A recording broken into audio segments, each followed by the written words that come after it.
Ever felt that sinking feeling when you realize an app you need has vanished from your iPhone?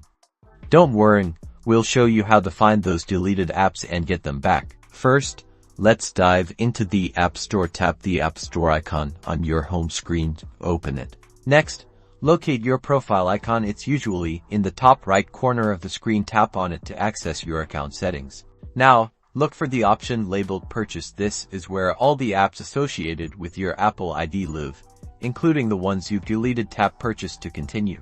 You'll likely see two tabs, All and Not. On this iPhone, make sure My Purchases is selected. This shows all apps ever downloaded using your Apple ID.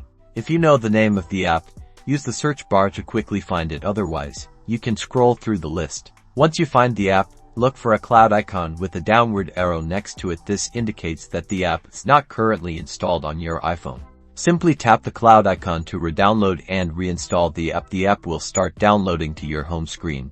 Once the download is complete, the app icon will reappear on your home screen. You can now open and use it as usual. That's it. You've successfully found and recovered a deleted app on your iPhone. Be sure to like and subscribe for more helpful iPhone tips and tricks.